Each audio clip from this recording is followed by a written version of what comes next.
কেমন আছেন কৃষক বন্ধুরা? আশা করি সকলে ভালো আছেন। আমি আবারও চলে আসলাম নতুন একটি ভিডিও নিয়ে আপনাদের মাঝে। অবশ্যই ভিডিওগুলা সুন্দরভাবে দেখবেন মনোযোগ সহকারে। আমার স্ক্রিনে একটি শসা গাছ দেখছেন, পাতা হলুদ এবং কুকড়া, এ নিয়ে কিছু বিস্তারিত কথা বলবো। অবশ্যই আপনারা সাথে থাকবেন। প্রথম যে কুকড়া, কুকড়া কেন আসে? কুকড়া আসে আমাদের কিছু বাহক পোকা, সাদামাছি, জাপ পোকা এবং মাকড়।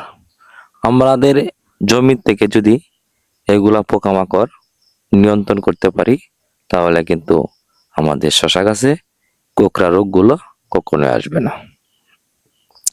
তো এই রোগের জন্য প্রতিকার হিসাবে বাটিমেগ প্রতি লিটারে 1 গ্রাম, ইমিটাপ প্রতি লিটারে 2 গ্রাম যদি আমরা প্রথম দিন স্প্রে করব এবং 3 দিন পরে আবার স্প্রে করব, আশা করি আমরা এই রোগ থাকবে না।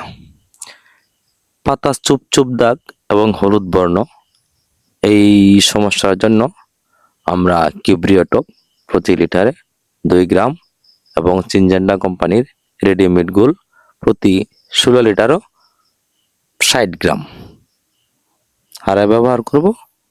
আশা করি 100% এই রোগের কার্যকারিতা আপনারা পাবেন।